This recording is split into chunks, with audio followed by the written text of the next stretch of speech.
بسم اللہ الرحمن الرحیم۔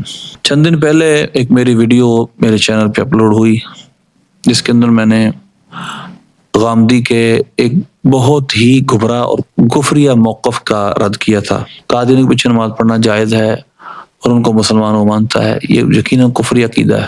اس حوالے سے کچھ کمنٹ مجھے آئے، میں نے ضروری سمجھا کہ ان کمنٹ پر ہم اپنے جوابات اور اپنے تاثرات کو ریکارڈ کروایا جائے۔ اور مرزا انجینئر کے نام نہاد جو ریسرچر ہیں اور جو اس کے فالوور ہیں، انہوں نے جس طرح امت کو آج تقسیم کرنا شروع کیا اور جس طرح جہالت کے ساتھ وہ لوگوں کو جھوٹی بات بھی اس طرح دکھاتے ہیں گویا وہ سچ ہے، تو یہ ان کی خارجی سوچ نے امت کے اندر ایک نئی رخنہ اندازی شروع کر دی ہے۔ آپ ایک کمنٹ سنیں، ایک کمنٹ پڑھے، پھر انشاءاللہ ہم اس پہ بات کرتے ہیں۔ یہ کمنٹ مجھے کس نے کیا ہے، میں نام اس کا شو نہیں کروں گا۔ جن کے بزرگ اپنے نام کے کلمے پڑھا کر مرے، ان کو کوئی حق نہیں قادیانی کو کافر کہنے کا۔ قادیانی کو کافر صرف وہ کہہ سکتے ہیں جو یہ نعرہ لگاتے ہو میرے نبی سائے کوئی نہیں تو تیرے بابے شاہی کوئی نہیں، مطلب اس کا حق صرف کس کو جی؟ مرزا انجینئر کے فالووروں کو۔ اب ذرا ہم پیچھے چلتے ہیں۔ مرزا انجینئر کے فالوور تو آج ایسا مان رہے ہیں، ہم خود دیکھیں گے کہ جو مرزا یہ نعرہ مارتے اور کہتے ہیں قادیانی کافر نہیں ہے، معاذ اللہ، یہ مرزا انجینئر کے فالوور باقاعدہ کچھ لوگ کہہ رہے ہیں۔ پہلی بات، مرزا انجینئر نے غامدی کے بارے میں یہ کمنٹ پاس کیے ہیں کہ سب سے بڑا عالم غامدی ہے اور غامدی کے شان کے قصیدے پڑھے اس نے۔ اب جس غامدی کے شان کے قصیدے اس نے پڑھے ہیں وہ تو ہمارے اصولوں کے مطابق مسلمان ہی نہیں ہے، کیونکہ اس نے قادیانی کو مسلمان مانا، ان کے پیچھے نماز کو جائز کہا، بہت ساری ایسی باتیں۔ اب ذرا غور، وہ دین غامدی کو پھیلانے والا ہے۔ پہلی بات پہ آتے ہیں کہ کلمے پڑھا کر مرے، کون سے کلمے پڑھا کر مرے؟ ہم نے بہت سارے جواب اس کے دیے ہو چکے، علماء دے رہے ہیں، مطلب ہم نے کبھی سنا نہیں ہے ایک عبارت کو بار بار بیان کرنا اور اس کی ادھوری بات کو بیان کرنا۔ ہمارے بابوں نے تو کوئی ایسا کام نہیں کیا کہ ہم کہیں کہ انہوں نے کلمے پڑھائے، یہاں لفظ ہے کلمے جمع، ویسے لغت لکھا ہے لیکن کلمے پڑھائے۔ اگر سبع سنابل کی اس عبارت کو لے بھی لیا جائے، ہشت بہشت کی اس عبارت کو لے بھی لیا جائے، تو وہ تو ایک دفعہ کا واقعہ ہے۔ کیا کسی جگہ یہ ثابت ہے کہ خواجہ صاحب نے، ویسے وہ خواجہ صاحب کا واقعہ ہے نہیں ہے، جب یہ ایک جو مروی عنہ کون ہے اس میں بھی اختلاف پایا جاتا ہے۔ میں نے اس پہ ایک پوری مکمل ویڈیو ریکارڈ کی ہوئی ہے، میں انشاءاللہ اس کے ڈسکرپشن میں لگا دوں گا۔ دیکھیے کہ انہوں نے یوسف چشتی نے یا خواجہ معین الدین چشتی کہ ان میں سے کس نے کلمہ پڑھایا اپنا، یہ بھی پتہ نہیں ہے۔ مروی عنہ کے اندر اختلاف ہے، اضطراب ہے، لیکن پھر بھی یہ مرزے کے فالوور اس کو حتمی اور یقینی بنا کر لوگوں کے سامنے پیش کر رہے ہیں۔ لیکن پھر بھی ہم سوال کرتے ہیں، کلمے پڑھائے ایک واقعے کو لے کر، کبھی بعد میں کچھ واقعہ پڑھا ہے کہیں کہ خواجہ صاحب نے ساری زندگی لا الہ الا اللہ چشتی رسول اللہ پڑھایا ہو، معاذ اللہ، اس کے بعد کسی کو کلمہ پڑھایا ہو، اس کے بعد کہ جب میں بھی رسول اللہ کے گداؤں میں گدا ہوں، کلمہ وہی ہے جو رسول اللہ نے کہا، اس عبارت کو بھی دیکھ لیتے جو آپ بیان کرتے ہیں، اس کے بعد کیا خواجہ صاحب نے پوری زندگی کیا وہ کلمہ کسی کو پڑھایا؟ یقیناً نہیں۔ تو یہ تو امپیکٹ ایسے دیا جا رہا ہے کہ ساری زندگی خواجہ صاحب کلمہ ہی ایک پڑھاتے رہے، اسی پہ مرے ہیں، معاذ اللہ۔ دیکھیں کس طرح کی مس انڈرسٹینڈنگ لوگوں کے دلوں میں ڈال دی گئی۔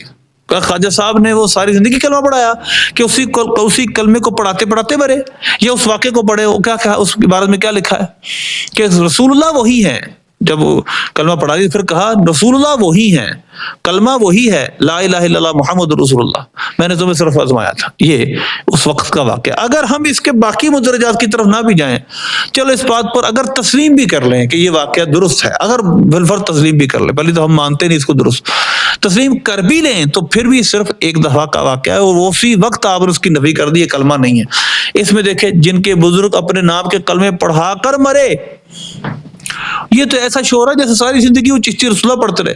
اور آپ نے چشتیوں میں کبھی کسی کو دیکھا ہے؟ ہمارا بہت بڑا سلسلہ ہے چشتی، ایک روحانی سلسلہ، کہ ان میں سے آج تک کوئی دیکھا ہے کہ جب مرید کرتا ہو پڑھائے لا الہ الا اللہ چشتی رسول اللہ؟ اور خبیثوں جن کے ساتھ تم ہمیں ملا رہے ہو، مرزا قادیانی، وہ تو اپنے آپ کو 150 سال سے نبی کہہ رہے ہیں، معاذ اللہ، ان کا کلمہ پڑھاتے ہیں، معاذ اللہ۔ کس طرح تم نے لوگوں کو مس گائیڈ کرنا شروع کیا ہوا ہے۔ ایک کمنٹ یہ تھا، آگے دیکھیں اگلا کمنٹ دیکھیں، یہ میاں صاحب ہے کوئی، انہوں نے وَلَا تَقُلْ لِمَنْ أَلْقَى إِلَيْكُمُ السَّلَامَ لَسْتَ مُؤْمِنًا، یہاں پر قرآن پاک کی عبارت بھی تھوڑی غلط لکھی ہے، الیکم السلام۔ دراصل یہ 5ویں پارے کی جو تھا زیادہ ہوتا ہے اس سے اگلے رکوع کی آیت ہے، وما لکم فی المنافقین فئتین واللہ ارکس بما کسبوا۔ اس کے اندر جو اصول بیان کیا یہ ہے کہ اگر انسان کہیں جا رہا ہے، مسلمانوں کا لشکر کہیں جا رہا ہے اور وہاں پر مسلمانوں کو کوئی سلام کرتا ہے آ کر، تو مسلمان کو کہ نہیں جانتے یہ بیک گراؤنڈ اس کا کیا ہے، تو اس کو یہ نہیں کہیں گے تم مسلمان ہو، اور یہ نہیں کہو گے کہ یہ صرف مرنے کے ڈر سے کلمہ پڑھ رہا ہے، یہ تم نہیں کہو گے۔ اس آیت کا پس منظر صرف اس قدر ہے۔ اب یہ صاحب نے میرے رپلائی کے اندر اور کمنٹ کے اندر یہ آیت لگائی ہے، ذرا وہ اس کو پڑھیں نا، کیا اس کا مطلب یہ ہے کہ اس کے ہمیں کفریات تک کا علم ہو، ہمیں یہ تک پتا ہو کہ معاذ اللہ وہ رسول اللہ صلی اللہ علیہ وسلم کے بعد کسی اور نبی کا بھی قائل ہے کہ نہیں نبوت کے ساتھ کوئی آئے گا، اور اس کو بھی ہمیں سلام کرے تو ہم کہیں تم مسلمان نہیں ہے تو کافر ہے، تو کافر ہے۔ ہمیں حق نہیں دیا اللہ نے کہ ہم اس کو کافر کہیں، ہم اس کو مسلمان کہیں، لستا مسلمان، تم یہ نہ کہو کہ تم مسلمان نہیں۔ یہ اس کے بارے میں ہے کہ جو نبوت کا دعویٰ کر کے آیا ہو، جس نے بے شمار کفریت بکے ہمارے سامنے، یہ اس کے بارے میں ہے جس کے متعلق ہمیں پتہ ہی نہیں، مستور الحال ہے۔ قرآن پاک کی آیت مستور الحال کے بارے میں ہے، جس نے آ کر ہمیں السلام علیکم کہا، ہم نہیں جانتے کون ہے کون نہیں، کفار کی زمین میں ہمیں ملا، تو ہمیں حق نہیں ہے اس کو کافر کہیں، اس کا دل ہم نے چیرا نہیں، جس طرح کہ اس کے بارے میں ہے بھی ہر شکک تقلبک۔ ایک صحابی نے ایک شخص کو مار دیا تھا، تو صحابی نے عرض کی یا رسول اللہ صلی اللہ علیہ وسلم، جو سرکار صلی اللہ علیہ وسلم کیوں مارا؟ تو عرض کی کہ اس نے موت کے ڈر سے کلمہ پڑھا۔ آپ نے فرمایا تھا کہ یار تم نے اس کا دل چیر کے دیکھ لیا تھا، مطلب اس نے تو ابھی کبھی کوئی چیز ظاہر نہیں کی اپنی۔ تو اگر کوئی قادیانی ہو، ہم اس کے عقائد کا علم ہو، پھر بھی اس کو مسلمان کہیں گے؟ یہ تو آیت میں کہیں نہیں کہا گیا، آیت تو اس کے بارے میں نہیں ہمیں کچھ بتا رہی، اور آیت قرآن پاک کی آیتیں میں نے یہاں پیش کی ہیں کہ یحلفون باللہ ما قالوا ولقد قالوا کلمۃ الکفر، کہ انہوں نے کلمہ کفر کہا اور وہ قسمیں کھاتے ہم نے نہیں کہا، لیکن اللہ فرماتے ہیں انہوں نے کلمہ کفر کہا، وہ کافر ہو گئے اسلام لانے کے بعد۔ اگلا کمنٹ دیکھیے، یہ کوئی احمدی لگتا ہے مجھے، اور اس نے کمنٹ کیا ہے میرے۔ اب اس کمنٹ کا جو خلاصہ ہے وہ یہ ہے کہ جو قادیانی لگتا ہے جس نے کمنٹ کیا، اللہ بہتر جانتا ہے، اس نے کہا ہے کہ ہماری خواہش یہ ہے کہ سارا عالم مسلمان ہو جائے، اور ان کی خواہش یہ ہے کہ ہم بھی اسلام سے باہر نکال دیں۔ بات دراصل یہ ہے یار، سارا جگ مسلمان ہو جائے تو ہماری خواہش یہ، ہماری بھی خواہش یہ ہے، لیکن اس کا مطلب یہ نہیں ہے کہ ایک مسلمان کہلانے والا اسلام کی کنجیکشنز کو، اسلام کے اصولوں کو توڑتا پھرے۔ یہ بھی نہیں ہے کہ مسلمان ہو کا کلمہ پڑھنے کے بعد اللہ کا بیٹا انسان بن جاتا ہے معاذ اللہ، اور وہ جو چاہے کرے، جو چاہے بولے، اور وہ اس کے اسلام پر کوئی فرق نہیں پڑتا۔ یہ بھی کوئی اسلامی اصول نہیں ہے کہ اگر کوئی شخص کلمہ پڑھ لیتا ہے تو جو چاہے معاذ اللہ کفر کہے، جو چاہے جو چاہے کرے، ایسا نہیں ہے۔ اسلام اس چیز کی اجازت بھی نہیں دیتا۔ اس لیے اگر کوئی خدا کو اللہ کے دو خداؤں کا قائل ہو جائے، نبی پاک صلی اللہ علیہ وسلم کی نبوت کا قائل نہ رہے، آپ صلی اللہ علیہ وسلم کی جہاں آپ کو آخری نبی نہ مانے، تو کیا ہم اس کو پھر بھی مسلمان مانیں گے معاذ اللہ؟ قرآن کی آیت کا انکار کرتا پھرے، جمہور کے موقف کا انکار کرتا پھرے، کیا ہم اس کو پھر بھی مسلمان مانیں گے؟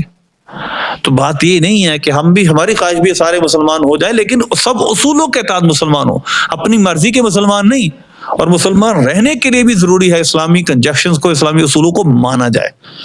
اس کا کمنٹ کا جواب میں مختصر یہ دوں گا۔ ایک اور کمنٹ دیکھیے، دن رات ان کا ایک ہی کام ہے، کفر کی فیکٹریوں میں سے اضافہ کریں، وہ کر رہے ہیں۔ آج کل یہ واحد کمائی ذریعہ ہے، اس لیے ان کو علماء سوء کہتے ہیں معاذ اللہ۔ ہمیں پتہ نہیں کون سا فنڈ یہ دنیا سے بھیجتے ہیں قادیانی کو کافر کہنے پر، ہمیں نہیں پتا۔ اور ہمیں یہ بتائے معاذ اللہ کو قادیانی کے بارے میں نرم گوشہ اختیار کرے تو اس کو کیا کچھ ملتا ہے دنیا میں، اس کو کیا کچھ مال دولت سے نوازا جاتا ہے، یہ ہمیں پتا ہے۔ لیکن ذرا غور کیجئے، یہ جو ہے زبردست لکھا ہے آپ نے، مجھے پتا اوپر کمنٹ ہے اس کے بارے میں زبردست لکھا ہے جی، ہم تو دوسروں کو مسلمان بنائیں گے، مسلمانوں کو تو خود ایک دوسرے سے مخلص نہیں بنے، پتہ نہیں کتنے فرقے بنے ہوئے ہیں۔ یہ قادیانی کوئی ہے میرے خیال، ذرا غور کیجئے، یہ جو قادیانی ہمیں کہتے ہیں نا کہ یہ آپس میں فرقے بنے ہوئے ہیں، دیوبندی، وہابی، شیعہ، ہمارے اصول ہیں ہر کوئی کو مسلمان ماننے کے، ہم ہر ایک کو مسلمان یا کافر ماننے کے ہمارے اصول ہیں۔ لیکن ذرا مجھے یہ بتائیں، یہ قادیانی یہ پورے اور لوگوں کو کیا کہتے ہیں؟ یہ سنی، بریلوی، حنفی، دیوبندی سب کو کیا کہتے ہیں؟ کافر۔ یہ کہتے ہیں جو مرزا قادیانی کو نبی نہ مانے، معاذ اللہ ثم معاذ اللہ، وہ کافر ہے۔ تو ان کے نزدیک عالم اسلام سارا کیا ہوا؟ قادیانی کے علاوہ سب کو کافر مانتے ہیں۔ تو ہم اگر ایک فرقے کو سب کافر مانتے ہیں، قادیانی کافر ہیں، ہم پر یہ الزام ہے، تو یہی اگر بات قادیانی کرے، پوری دنیا اسلام کو کافر مانے جو قادیانی نہیں ہے، تو معاذ اللہ بتائیے کہ اس نے بڑا جرم کیا یا ہم نے بڑا جرم کیا؟ اس اعتبار سے وہ بڑا فرقہ واری پھیلانے والا ہے کہ ہم، وہ تو ہم پر مصرے ہے کہ ہم نئے ایک معاذ اللہ کانے کو نبی مانے، اور اگر ہم نہیں مانتے تو ہمیں کافر کہتے ہیں۔ تو یہ الزام جو ہم پہ لگایا جا رہا ہے یہ قادیانوں پہ بڑا بن کے ثابت ہوا کہ نہیں ہوا؟